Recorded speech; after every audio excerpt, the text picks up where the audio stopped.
ಅಣ್ಣ ನನಗೆ ಒಂದು ಅನಿಸಿದ್ದು, ರಾಘಣ್ಣ ಅವ್ರಿಗೆ ಪ್ಯಾರಾಲಿಸಿಸ್ ಆದಾಗ ನೀವು ಅಪ್ಪು ಅವರೆಲ್ಲನೂ ಜೊತೆಗೆ ಇದ್ದು ಕರ್ಕೊಂಡೋಗಿ ಟ್ರೀಟ್ಮೆಂಟ್ ಮಾಡಿಸ್ಕೊಂಬಂದ್ರಿ ಫಾರಿನ್ಗೆ. ಇವತ್ತು ಅಪ್ಪು ಅವರಿಲ್ಲ, ರಾಘಣ್ಣ ಅವ್ರಿಗೂ ಬರೋ ಶಕ್ತಿ ಕೊಟ್ಟಿಲ್ಲ ದೇವರು, ಬಟ್ ಅವ್ರ ಮನೆಯಲ್ಲಿ ಆರಾಮಾಗಿದ್ದಾರೆ. ಸೊ ದ ಮೊಮೆಂಟ್ ಗೀತಕ್ಕ ಇವರೆಲ್ಲ ನೀವೇ ಅವರೆಲ್ಲ ನಿಮ್ಮೊಟ್ಟಿಗೆ ಬಂದಾಗ ನಿಮಗೆ ಏನು ಅನಿಸ್ತು ಅಣ್ಣ? ಅಪ್ಪು ಅವರೆಲ್ಲ ಇದ್ದಿದ್ರೆ ಏನಾಗ್ತಿತ್ತು ಅಂತ ಅನಿಸ್ತು? 100% ಅಪ್ಪು ಇದ್ದರೆ ಬರ್ತಿದ್ದ. ಅಯ್ಯೋ ಅದ್ರ ಬಗ್ಗೆ ಮಾತಾಡೋಂಗೇ ಇಲ್ಲ. ಅವನ ಪಾಪ ಯಾವಾಗ ಪ್ಯಾರಿಸ್ಲಿ ಬರೋಕ್ಕಾಗಲಿಲ್ಲ, ಅದೇನೋ ಒಂದು ಪ್ರಾಬ್ಲಮ್ ಆಗಿ ಅವ್ರು ವೀಸಾ ಸಿಕ್ಕಿಲ್ಲ, ಅದಕ್ಕೆ ಅವ್ನು ಹೊಂದ್ಕೊಂಬಿಟ್ಟಿದ್ದ. ಆಮೇಲೆ ಶೋಲ್ಡ್ರ್ ಸರ್ಜರಿಗೆ ಅದೇ ಏನು ಬರಬೇಕಾಗಿಲ್ಲ ಪಾಪ, ನಾನು ಹೋಗ್ತೀನಿ ಅಂತ 2 days ಬಂದ್ಬಿಟ್ಟು ಹೋದ್ರು ಪಾಪ. ಈ ಕೇಮ್ ಫಾರ್ ಓನ್ಲಿ 2 days ಬಂದ್ಬಿಟ್ಟು ಹೋದ ಅಪ್ಪು. ಅದು ಅನಿಲ್ ಕುಂಬ್ಳೆ ಅವರು ಕರ್ಕೊಂಡೋಗಿ ಮಾಡಿಸ್ಕೊಂಡು ಈ came 2 days came finished. Next day ನನ್ನ ಬರ್ತ್ಡೇ ಇತ್ತು, ಹ್ಯಾಪಿ ಬರ್ತ್ಡೇ ವಿಶ್ ಮಾಡಿ next day morning July 12th ಹೊರಟರು. ಅದು ಮಾತ್ರ ಯಾವತ್ತು ಪಾಪ ಇವಾಗ ನಾವು ನೆನೆಸ್ಕೊತೀವಿ. ನಾನು ಅದಾದಮೇಲೆ ಒಂದು ಮೈಂಡ್ ಡೈರಿ ಬಂದಿದ್ದು, ಏನಾರು ಬರಲಿ ಕಣೆ ನೋಡೋಣ. ಯಾಕೆ ನನ್ನ ತಮ್ಮನೇ ಜ್ಞಾಪಕ ಬಂದ. ಪಾಪ ಅವನು ಅಷ್ಟು ಎಂಗೇಜ್ ಹೋಗ್ಬೇಕಂದ್ರೆ ಯಾರು ನಂಬ್ತಾರೆ? ಎಲ್ರಿಗೂ ನೋವೇ ಅಲ್ವಾ? ಸೊ ಅವನಿದ್ದರೂ 100% ಏನು ಮಾತಾಡೋಂಗಿಲ್ಲ. ಇನ್ನೊಂದು ಕೇಳ್ಪಟ್ಟೆ, ನೀವು ಇದನ್ನೆಲ್ಲ ಒಂದು ಡಾಕ್ಯುಮೆಂಟ್ರಿ ಮಾಡ್ತಿದ್ದೀರಾ ಅಂತ ಪ್ರಾಸೆಸ್ದು. ಯಾಕಂದರೆ ಇಷ್ಟು ಕಷ್ಟ ಬಂದರೂ ಕೂಡ ಅದನ್ನು ಹೆಂಗೆ ಮೆಟ್ಟಿ ನಿಲ್ಬೋದು ಅನ್ನೋದು ಒಂದಷ್ಟು ಜನಕ್ಕೆ ಲೆಸನ್ ಆಗಬೇಕು ಅಥವಾ ಒಂದು ಮಾಡೆಲ್ ಆಗಬೇಕು ಅಂತ ಒಂದು ಡಾಕ್ಯುಮೆಂಟ್ರಿ ಮಾಡ್ತಿದ್ದೀರಾ ಅಂತ ಕೇಳ್ಬೋದು. ಇಲ್ಲ, ಒಂದೊಂದು ನಂಬಿಕೆ ಬರುತ್ತೆ ಅವ್ರಿಗೆ. More than anything motivation. ಅಂದರೆ ಡೋಂಟ್ ಲೂಸ್ ಹೋಪ್. ಅಂದರೆ ಒಂದು ಮೋಟಿವೇಶನ್ ಬರುತ್ತೆ. ಭಯ ಇರುತ್ತೆ. ಭಯ ಜೀವನದಲ್ಲಿ ಭಯ ಭಕ್ತಿ ಇರಲೇಬೇಕು. ಯಾಕೆ ಭಯ ಭಕ್ತಿ ಇದ್ದವ್ರು ಏನಿರುತ್ತೆ, ಬೇರೆ ಬೇರೆ ಬಿಹೇವಿಯರ್ಸ್ ಬಂದ್ಬಿಡುತ್ತೆ. ಪರವಾಗಿಲ್ಲ, ಏನೂ ಆಗಲ್ಲ ಬಿಡು, ದೇವರಿದ್ದಾನೆ, ಹಂಗಲ್ಲ. ಸರ್ಟನ್ ಥಿಂಗ್ಸ್ ನಾವು ಏನು ಮಾಡಬೇಕು ಅದು ಮಾಡಬೇಕು.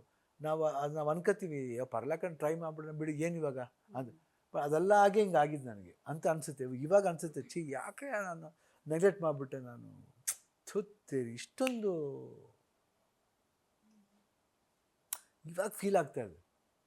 ಅವತ್ತಿದ್ದ ಇಷ್ಟೊಂದು ಕಷ್ಟ ಫ್ಯಾಮಿಲಿ ಕೊಡಬೇಕಾಗಿಲ್ಲ, ಕಷ್ಟ ಕೊಡ್ತಿರ್ಲಿಲ್ಲ, ಜನಗಳಿಗೆ ಕಷ್ಟ ಕೊಡ್ತಿರ್ಲಿಲ್ಲ, ಹಿಂಗಾಗೋಯ್ತಲ್ಲ.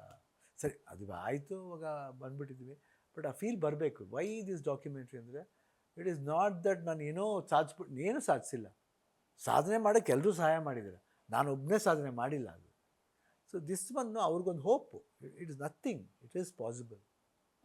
ಇವರು ನಮ್ಮ ಡಾಕ್ಟರ್ ಅಲ್ಲಿ ಹೋದಾಗ ಫಸ್ಟ್ ಡೇ ಆಪ್ರೇಷನ್ ಆಯಿತು. ಸೆಕೆಂಡ್ ಡೇನೇ ನನಗೆ ಹೇಳಿದ್ರು, ಇವ್ರ ಮೇಲೆ ಒಂದು ಡಾಕ್ಯುಮೆಂಟ್ರಿ ಮಾಡಲೇಬೇಕು.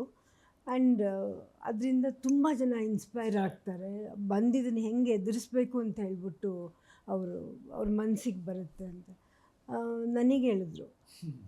ನಾನು ಸ್ವಲ್ಪ ತೆಗೆದಿದ್ದೀನಿ, ಅದು ಇದೆಲ್ಲ ಸ್ವಲ್ಪ ಸಿನಿಮಾಟೋಗ್ರಾಫರ್ ಗೀತಾ ಶಿವರಾಜ್ಕುಮಾರ್ ಅವರು ನಂದೇ ಹಾಕೋದು.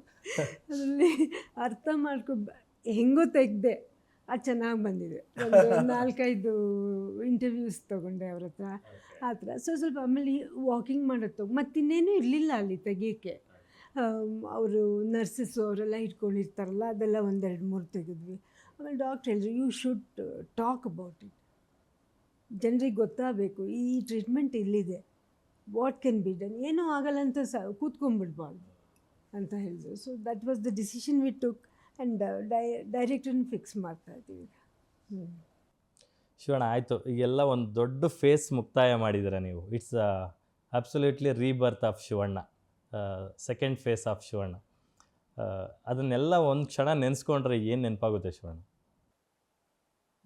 ಏನು ಅದೇ ಹೇಳಿದೆ, ನಾವು ಹೇಳ್ತೀವಲ್ಲ, ಯಾವ ಎನಿಮಿಗೂ ಅಲ್ಲ, ಯಾರಿಗೂ ಬರೋದು ಬೇಡ. ಇದು ಬಂದರೆ ಪಾಪ ಇಷ್ಟೊಂದು ಇದಿದೆಯಲ್ಲ ಪಾಪ, ಬೇಡ. ಪಾಸಿಬಿಲಿಟಿ ಇದೆ, ಎಲ್ಲ ಇದೆ, ಎಲ್ಲ ರಿಕವರಿಗೆಲ್ಲ ಚಾನ್ಸಸ್ಸು ಇದೆ, ಧೈರ್ಯ ಮಾಡ್ಕೋಬೇಕು. ಅಪಾರ್ಟ್ ಫ್ರಮ್ ದಟ್ ನಮಗೆ ಬೇಡ, ಆ ಥರ ಬರೋದೇ ಬೇಡ ಬಿಡಿ, ಯಾಕೆ ಅನ್ನೋದು ಒಂದು ಇದು. ಇನ್ನೊಂದು ಅಂದರೆ ಒಂದು ಭಯ ಆಗುತ್ತೆ, ಒಂದು ಫಿಯರ್ ಇದೆ, ಒಂದು ಅವಾಗೇನಾಗುತ್ತೆ, ಅವೆಲ್ಲ ಥಾಟ್ಸು ಬರುತ್ತೆ, ರೆಸ್ಪಾನ್ಸಿಬಿಲಿಟಿ ಥಾಟ್ಸ್ ಬರುತ್ತೆ, ಕಮಿಟ್ಮೆಂಟ್ಸ್ ಥಾಟ್ಸ್ ಬರುತ್ತೆ. ಸೊ ಎಲ್ಲ ಸಿಕ್ಕಾಪಟ್ಟೆ ಇದೆ ಮಾಮೂಲು, ಸಾಕಷ್ಟು ವಿಷಯಗಳಿದೆ.